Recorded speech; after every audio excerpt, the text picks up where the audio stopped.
Shalom Ouvracha, bonjour à tous et à toutes. La question traitée aujourd'hui, celui qui va aux toilettes en plein repas, doit-il refaire la bénédiction? On va donner un exemple très simple. Je suis chez moi à la maison, je bois un verre d'eau. Je vais aux toilettes. Ensuite, donc je sors du toilette, j'ai envie de continuer à boire. Est-ce qu'il faudrait que je refasse la bénédiction sur le verre d'eau? Alors, à cette question, écrit le Rama dans chapitre 198, que celui qui va aux toilettes ne doit pas refaire la bénédiction par la suite. En deux mots, le toilette n'est pas considéré comme une interruption entre la bénédiction que j'ai fait au début et le fait de continuer à manger cet aliment. Le Mishnah Berurah, et comme ça détaille plus le Biur Halacha sur place, il écrit que la vie du Rama, c'est seulement sur quelqu'un qui est en plein repas, sur lequel il a fait motzi sur du pain, c'est-à-dire qu'il est en train de manger du pain. À ce moment-là, effectivement, s'il va aux toilettes, il ne devra pas refaire de bénédiction. Par contre, si j'ai bu un verre d'eau, j'ai mangé un fruit, si je vais aux toilettes et après je reviens, il faudrait que je refasse la bénédiction. Alors, pourquoi? Quelle est la différence? Alors c'est très simple. Le pain, quand je mange du pain, je suis obligé de faire la bracha achona, donc le birkat hamazon, la bénédiction finale, au même endroit où j'ai mangé mon pain. Ça veut dire que si j'ai mangé à la salle à manger, donc mon repas, alors je ne peux pas aller faire le birkat hamazon ensuite à la cuisine. Je suis obligé de faire la bénédiction donc finale, le birkat hamazon, à la salle à manger. Donc ça veut dire que j'ai toujours un attachement à l'endroit où j'ai mangé le pain. Peu importe où je vais, je suis obligé de revenir à cet endroit-là. Donc, de ce fait, si je vais aux toilettes, le toilette ne sera pas considéré comme une interruption, puisque, après avoir terminé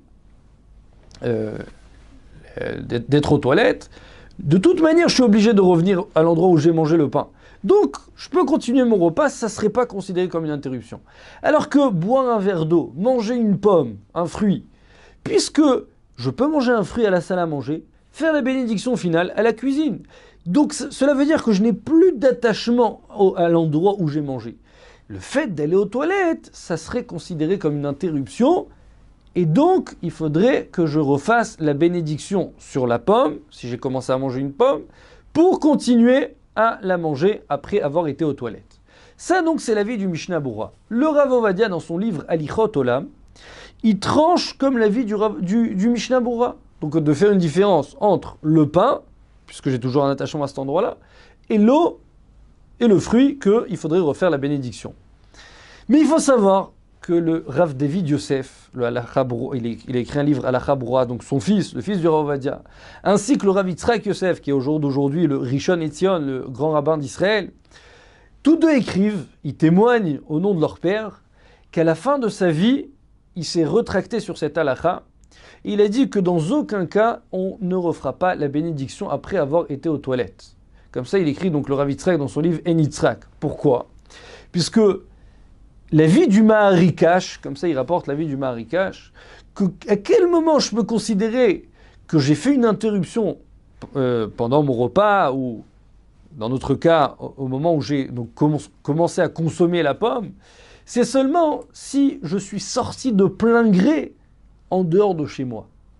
Mais là, dans notre cas, quelqu'un qui va aux toilettes, il ne sort pas de plein gré. Ça veut dire lui, si ça dépendait seulement de lui, d'accord, c'est-à-dire si son corps ne l'obligeait pas à aller dehors pour aller aux toilettes, d'accord, il aurait continué à manger. Donc ça veut dire en deux mots, c'est son corps qui l'a un peu forcé à sortir.